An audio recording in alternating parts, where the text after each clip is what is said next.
Today we're going to be talking about the best water to use to make the most delicious cup of coffee. If that's made you roll your eyes and you're thinking, oh, now I have to worry about the water that I brew with, it was already complicated enough. Well, know that this topic makes me kind of angry. More frustrated than anything else. I wish it were easy. I wish that any water would make any coffee taste good, but that isn't the case.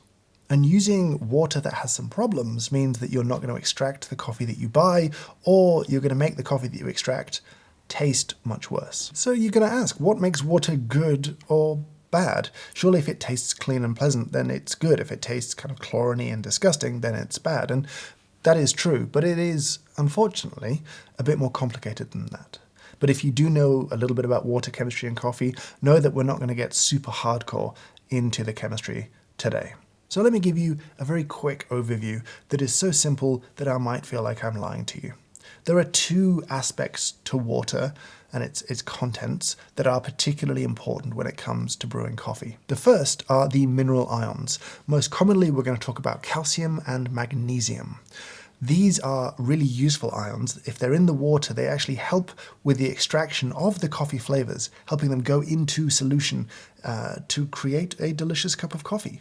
If you have no mineral ions, you'll have very little extraction compared to having a lot of ions and then having a lot of extraction. But that doesn't mean that more is necessarily better. Now, the other thing to really worry about is what's called the bicarbonate or alkalinity of the water. This refers to the ability of that water to sort of buffer its pH, to maintain its pH around about 7. If you have a lot of bicarbonate, if you have a lot of alkalinity, it'll take a lot more acid added to that to turn the solution acidic. In the case of coffee, well, coffee is pretty acidic. When you extract a bunch of stuff in coffee, those are acids. It has a low pH when you brew it. So the more buffer that you have, the less acidity, ultimately, you'll experience in your cup of coffee. And again, more does not equal better. Too little bicarbonate is a problem. Those acids in the coffee will run rampant. They'll be uncontrolled, unbalanced, unpleasant. Too much buffer, then everything's just kind of boring, dull, brown tasting. To be avoided. With both of these things, there's a middle ground where things tend to taste pretty great. So what is that? What is the perfect water? Again, I can't give you a very simple answer for that. Firstly, I will say, if you buy from one roaster continuously, if you buy their coffee all the time, find out what their water is like.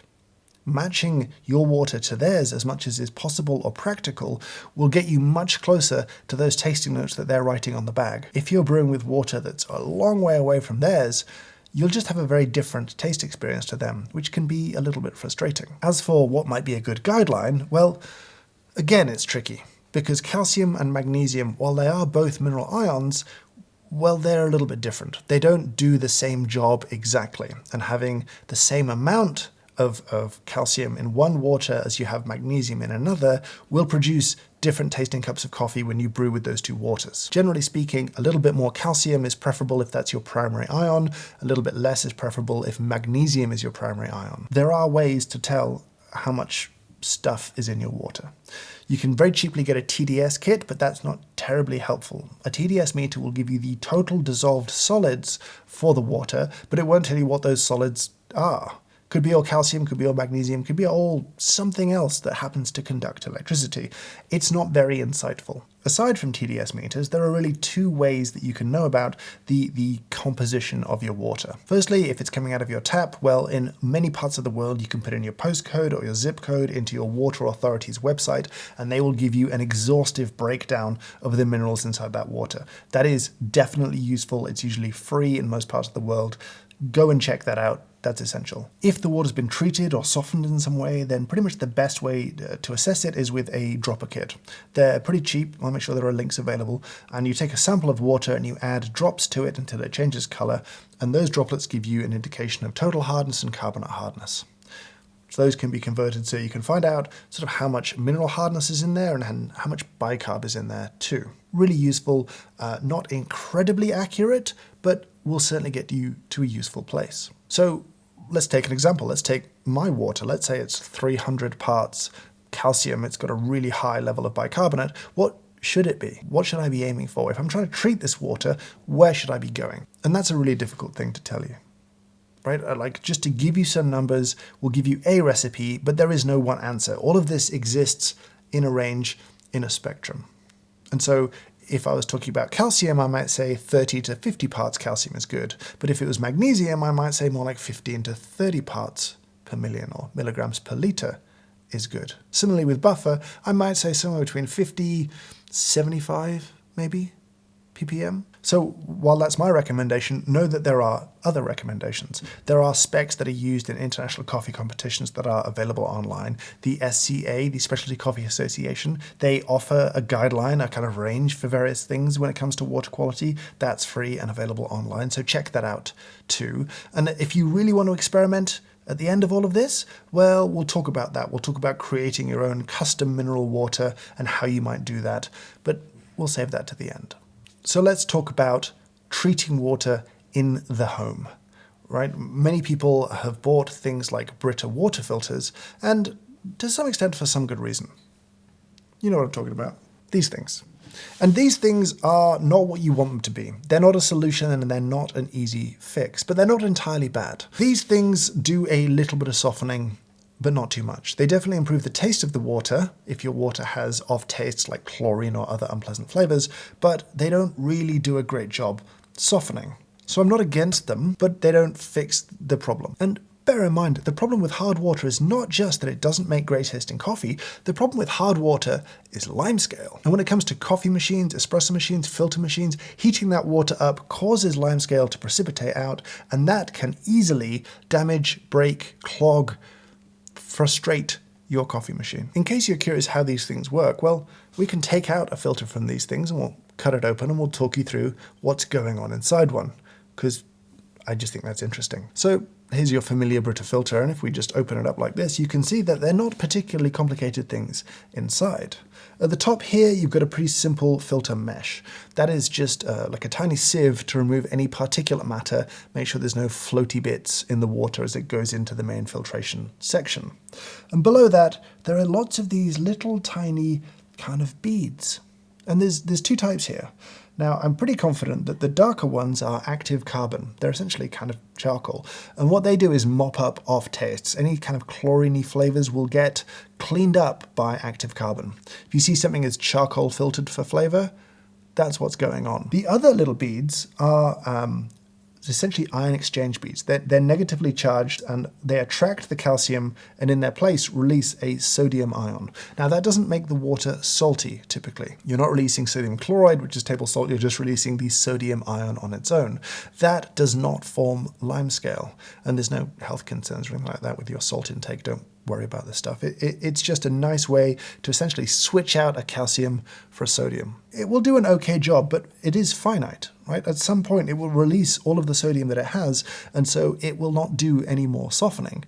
And even brand new, fresh, they're not super effective with very hard water. So what else can we do? Well, you could add in a commercial water filter at home, but most of the time that's just doing what the Brita filter is doing on a much larger scale, and it does make it much more effective, but it also makes it way more expensive. And then you have options like reverse osmosis, and I'll do my best to explain it quickly. You press your mineralized water against a mesh that is so fine that only water can get through but the minerals can't. It's applied with pressure, and anything else essentially runs off down the side of the filter and out and becomes waste.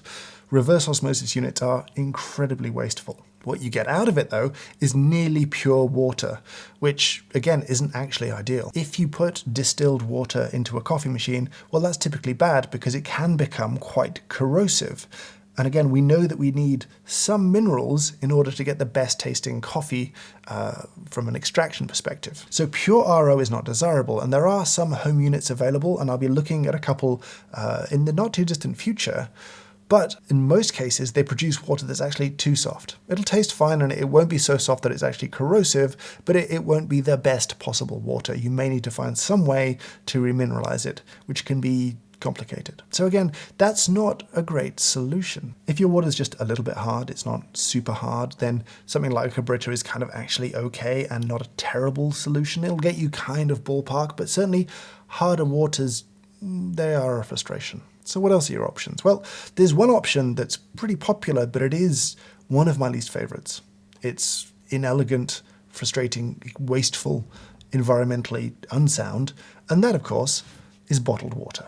In Europe and many parts of the world, it's a kind of requirement in bottled water to put the mineral content on the label, often on the back, and they'll give you the exact quantity of magnesium and calcium and your bicarbonate and a bunch of other stuff in milligrams per litre, which is really useful.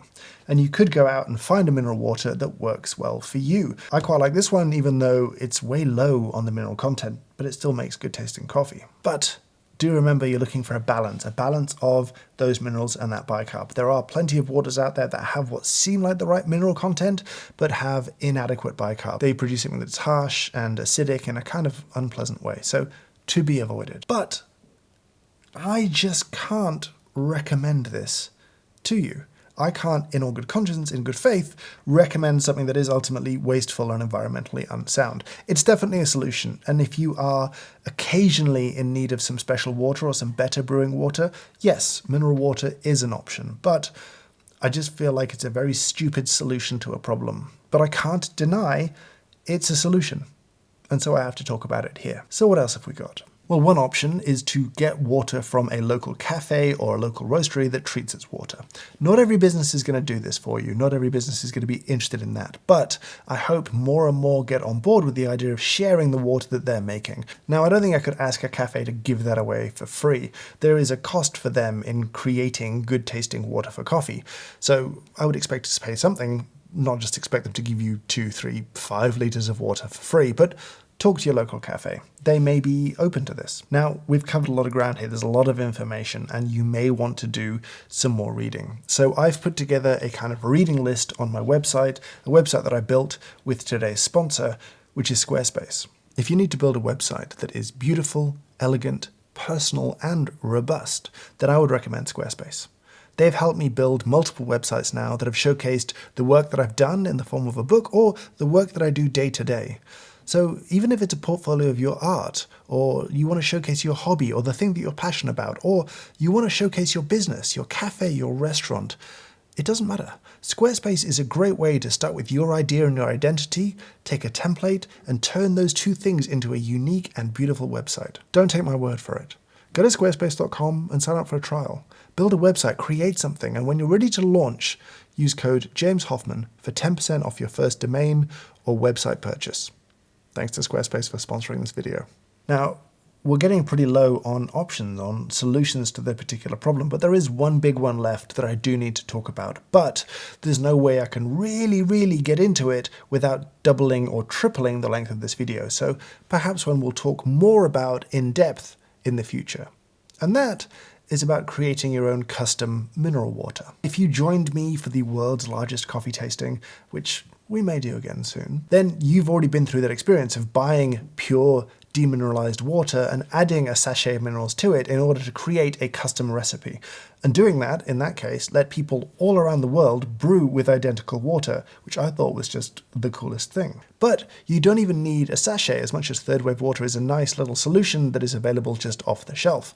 If you want to go harder than this, you can. You can get a bunch of distilled water and go and buy your individual components. For the mineral content, you can use magnesium in the form of Epsom salt. That's cheap and easy to get a hold of. And for the bicarbonate, you can just use sodium bicarbonate, which is baking soda, which is incredibly cheap and easy to get a hold of. And you can very simply put a small amount of those into distilled water and then carefully dilute that down again into a much larger quantity of distilled water to very accurately, very carefully compose mineral water.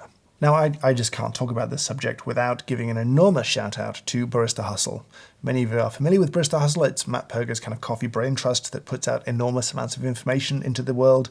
If you are not aware of it, go to baristahustle.com right now and stop watching this video and go and learn some really cool stuff. They did a ton of work on composing your own water. They really popularized this. They have calculators to do it yourself, to create your own recipes. They have calculators for taking very soft water from your tap and mineralizing it a little bit more to get it into a really good zone for coffee brewing. This is unquestionably extreme as a solution. It's a little bit expensive to buy demineralized water. It's a little bit of your time and effort to do this stuff. It requires accuracy and patience and a willingness to do it, but the results are really, really interesting and are definitely enjoyable when it comes to making delicious coffee in the morning. It's really nice to just not worry about the quality of water that you're brewing with, and if you live in a hard water place, that's an almost unimaginable thought. So go and check out Barista Hustle, have a little look at that. There are recommendations from various people like Scott Rao and others on their recommended water and recipes, and you can begin to understand how wide a range there is around this. And one more shout out has to go to Maxwell Colonna Dashwood and Christopher Hendon, who put together the kind of seminal work, which is Water for Coffee, which really dug into what's doing what and why. It gives you a great primer on water chemistry. I think it's pretty hard to get hold of at the moment, but I'll stick some links in the description down below. If you really want to understand this a little bit more, I think it is great reading. And again, this is not entirely new. I remember reading great stuff by Jim Schulman way back in the early 2000s. He'd done a bunch of work on this stuff too. It's been a known problem for a long time. Water really is the most frustrating thing. It can hold you back from getting out the value and quality that is in the bag of beans that you bought. It drives me kind of crazy that it seems so simple, but it's so complicated. And little changes can have a massive impact. And you know what? Don't believe me? Think this is all a nonsense? Go and brew 2 cups of coffee. Get a French press, brew 2 cups of coffee, one with soft water, one with hard. It's not difficult to do, and it will ruin your day. Because the difference is enormous. And it's not just tasteable by professional tasters or coffee geeks or obsessives. It's anyone. Everyone can taste the difference between good water and bad. But I'd like to hear your thoughts. What are you doing for water at home? Do you just use the tap water? Is it soft enough or is it hard? Do you feel frustrated sometimes that the coffee you make simply is not as good as the coffee from the local coffee shop? That certain sparkle, that certain sweetness that their coffee has, you just can't get no matter how good your gear and how good your technique. And so I hope this is a useful introduction to the topic. Let me know what I missed. Let me know if there's another treatment method that you're using or another solution that you have. Share it with us, share it with this community. We would all appreciate anyone's ideas and innovations on the subject. I'm going to say thank you so much for watching, and I hope you have a great day.